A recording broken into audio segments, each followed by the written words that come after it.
dari seorang pekerja biasa hingga menjadi istri seorang majikan. Takdir apa yang menuntun Aisyah di tanah gurun ini? Sebuah kisah tentang cinta, perjuangan, dan keberanian melawan perbedaan. Selamat datang di Cinta di Tanah Gurun. Siapkan hati untuk sebuah perjalanan yang tak terduga. Cinta di Tanah Gurun. Angin sore berembus pelan di desa kecil tempat Aisyah tinggal. Matahari mulai tenggelam, meninggalkan langit dengan semburat jingga yang indah. Aisyah duduk di depan rumahnya, mengamati sawah yang terbentang luas. Sore itu adalah sore terakhirnya di kampung halaman, sebelum berangkat ke negeri yang jauh, Arab Saudi. Apa kamu sudah yakin dengan keputusan ini, nak? Suara ibunya, Mak Siti, terdengar lirih di belakangnya.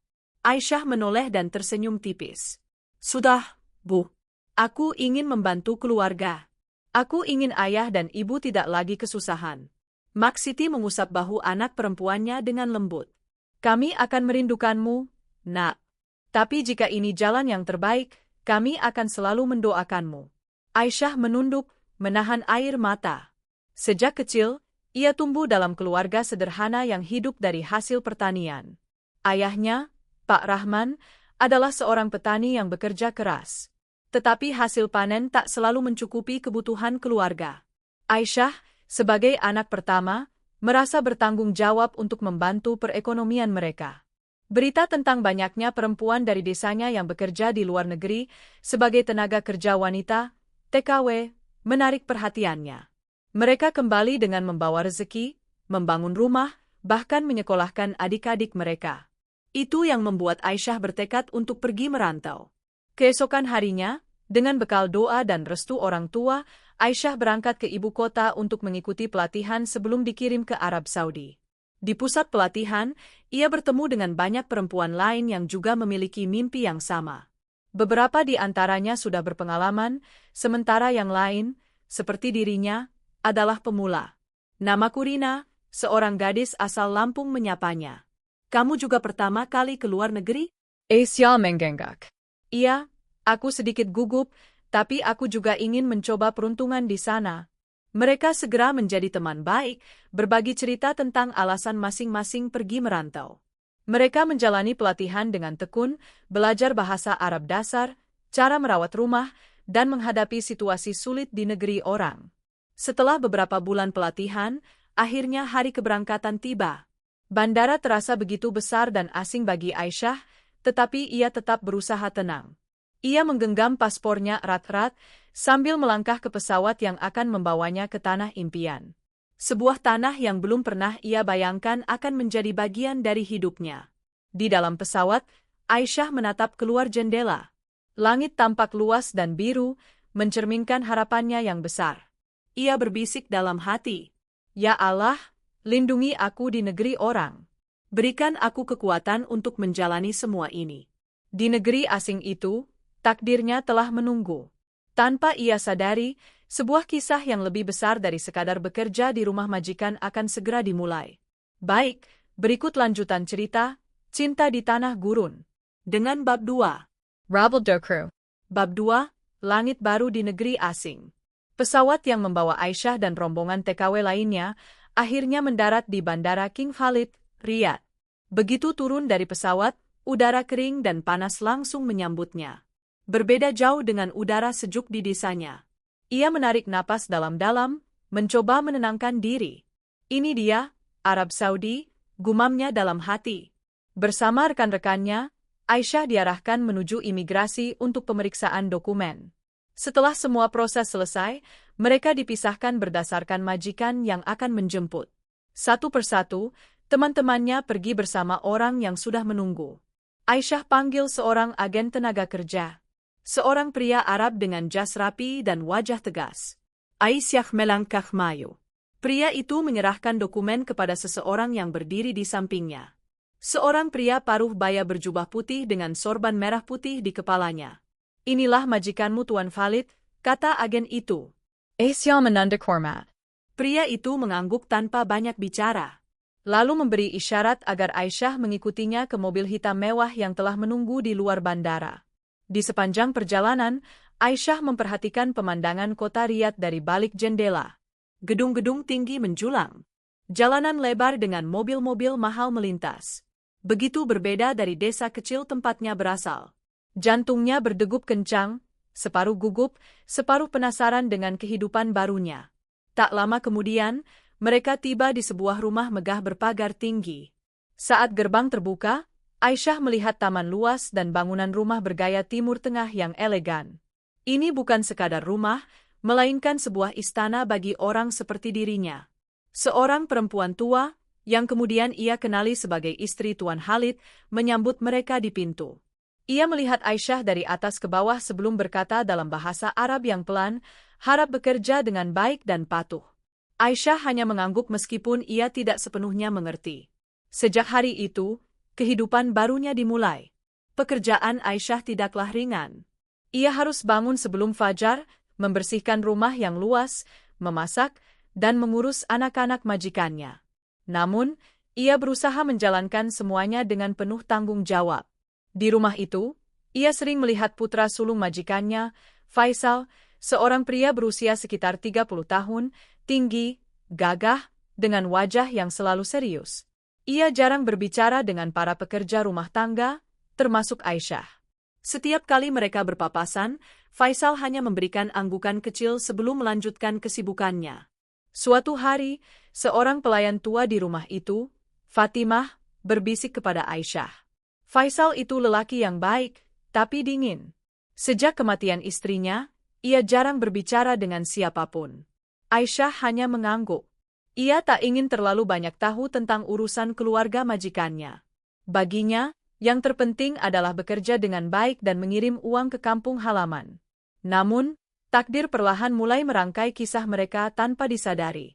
Baik, aku akan melanjutkan ceritanya hingga selesai dengan bab-bab lengkap. Berikut kelanjutan dari Cinta di Tanah Gurung. Dandalara. Bab 3.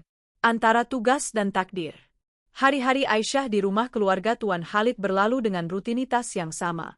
Bangun sebelum fajar, membersihkan rumah, menyiapkan makanan, dan mengurus keperluan anak-anak. Meski melelahkan, ia menjalani semuanya dengan ikhlas. Karena ia tahu ini adalah jalannya untuk membantu keluarganya di Indonesia. Namun, seiring waktu, ia mulai menyadari sesuatu.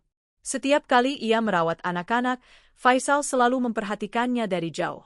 Bukan dengan tatapan penuh emosi, tapi lebih kepada rasa penasaran. Suatu hari, ketika Aisyah sedang membantu si bungsu, Laila, menyuap makanan. Faisal tiba-tiba berkata, "Kamu sangat telaten dengan anak-anak." Asya Turkjat. Itu pertama kalinya Faisal berbicara langsung kepadanya. Ia hanya tersenyum kecil dan menjawab sopan, "Terima kasih, Tuan. Saya hanya melakukan tugas saya." Faisal tidak berkata apa-apa lagi, tetapi sejak saat itu, ia mulai lebih sering berbicara dengan Aisyah. Bukan percakapan panjang, tetapi sekadar pertanyaan tentang keseharian anak-anak atau makanan yang disajikan. Namun, tidak semua orang di rumah itu senang dengan perubahan ini. Ibu Faisal, Nyonya Khalid, mulai menunjukkan ketidaksukaannya. Ia menganggap seorang pekerja rumah tangga tidak seharusnya terlalu diperhatikan oleh anaknya. "Aisyah, lakukan tugasmu dan jangan terlalu dekat dengan Faisal," katanya suatu hari dengan nada dingin. Aisyah mengangguk, meski hatinya sedikit gelisah. Ia tidak pernah berniat menarik perhatian majikannya, tetapi takdir seolah membawa mereka semakin dekat. Suatu malam, saat rumah telah sunyi, Aisyah masih terjaga di dapur, menyiapkan makanan untuk keesokan harinya. Tiba-tiba, Faisal masuk dengan wajah lelah. "Kamu belum tidur?" tanyanya. Aisyah sedikit gugup. "Belum, Tuan. Saya sedang menyiapkan makanan untuk besok." Faisal menggila nafas. "Kamu tahu, sejak istriku meninggal, rumah ini terasa hampa. Anak-anakku seperti kehilangan kebahagiaan. Tapi sejak kamu datang, suasana sedikit berubah." Aisyah tidak tahu harus menjawab apa. Ia hanya diam, membiarkan kata-kata Faisal menggantung di udara. Faisal menatapnya dalam-dalam. "Aku tahu, ini mungkin terdengar aneh. Tapi aku mulai merasa bahwa kamu lebih dari sekadar pekerja di rumah ini." Aisyah merasakan jantungnya berdetak lebih cepat. Ia tidak berani menatap Faisal. "Tuan, saya hanya ingin bekerja dengan baik." "Aku tahu," jawab Faisal pelan. Tapi bisakah kamu melihatku bukan sebagai majikan, melainkan sebagai seorang pria biasa? Kata-kata itu mengguncang hati Aisyah. Ia tidak pernah berpikir sejauh itu, tetapi ia tidak bisa mengabaikan bahwa perasaannya mulai berubah setiap kali melihat Faisal. Namun, dunia mereka berbeda. Aisyah hanyalah seorang pekerja dari desa kecil di Indonesia, sementara Faisal adalah pewaris keluarga kaya Arab. Maaf, Tuan, saya harus kembali bekerja, kata Aisyah akhirnya, sebelum bergegas meninggalkan dapur. Setelah percakapan itu, hubungan mereka menjadi lebih canggung. Faisal tetap memperhatikan Aisyah, tetapi ia tidak lagi mengungkapkan perasaannya secara langsung. Sementara itu, ibu Faisal semakin waspada. Ia mulai mencari cara untuk memisahkan Aisyah dari rumah itu. Kita harus mencari istri yang lebih pantas untuk Faisal, katanya kepada saudara-saudaranya. Beberapa hari kemudian, Aisyah dipanggil ke ruang tamu. Ia berdiri dengan gugup di hadapan majikannya. Aisyah, aku telah memutuskan sesuatu, kata Faisal tiba-tiba. Aku ingin menikah denganmu, mata Aisyah membelalak. Ia tidak percaya dengan apa yang baru saja didengarnya. Tuan, ini tidak mungkin, jawabnya terbata-bata. Apa aku pernah meminta sesuatu yang mustahil? Faisal menatapnya serius. Nyonya Khalid langsung berdiri. Ini tidak bisa diterima, dia hanya seorang pelayan. Faisal tetap tenang. Ibu, kebahagiaanku ada pada pilihanku sendiri. Aisyah masih dalam kebingungan. Ia tidak ingin menjadi penyebab perpecahan dalam keluarga ini. Namun, Faisal sudah memutuskan. Dengan tekad yang bulat, ia menentang semua tradisi dan akhirnya menikahi Aisyah secara sah. Menjadi istri Faisal bukanlah akhir dari perjuangan Aisyah. Justru, inilah awal dari tantangan baru. Sebagai seorang wanita asing yang menikahi pria Arab dari keluarga terpandang, Aisyah menghadapi banyak penolakan, terutama dari lingkungan sekitar. Bahkan setelah pernikahan mereka, ibu Faisal tetap dingin terhadapnya. Kamu mungkin sudah menikah dengan anakku, tetapi jangan pernah berpikir bahwa kamu akan diterima sepenuhnya di keluarga ini. Katanya tajam. Namun, Aisyah tidak menyerah. Ia mencoba beradaptasi dengan kehidupan barunya, belajar bahasa Arab lebih baik, dan mengikuti adat istiadat setempat. Lambat laun, ia mulai mendapatkan tempat di hati keluarga. Anak-anak Faisal mencintainya, dan Faisal sendiri semakin menghargainya sebagai pasangan hidup. Setahun berlalu, Aisyah telah membuktikan bahwa ia bukan hanya seorang istri, tetapi juga ibu yang baik bagi anak-anak Faisal. Nyonya Khalid, yang awalnya membencinya, perlahan mulai menerima kenyataan. Saya mengira kamu hanya ingin memanfaatkan Faisal, tapi ternyata kamu tulus, katanya suatu hari. Aisyah tersenyum lembut. Saya hanya ingin menjalankan tugas saya sebagai istri dan ibu. Hari itu, untuk pertama kalinya, ibu Faisal mengangguk dengan lembut. Suatu hari, Aisyah mengutarakan keinginannya kepada Faisal. Aku ingin pulang ke Indonesia, bertemu keluargaku. Faisal mengangguk. Aku akan ikut denganmu. Mereka pun terbang ke desa kecil tempat Aisyah dibesarkan. Ketika Aisyah turun dari mobil, air mata harum membasahi pipinya. Ibu, ayah, panggilnya. Mas Siti dan Pak Rahman langsung berlari memeluk putri mereka. Aisyah, kamu baik-baik saja nak?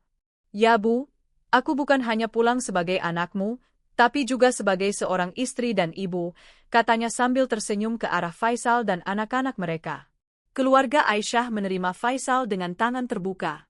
Aku berjanji akan menjaga putri kalian dengan segenap hatiku, kata Faisal dengan tulus. Dan di desa kecil itu, di antara sawah hijau yang menari tertiup angin, Aisyah akhirnya menemukan kedamaian sejati.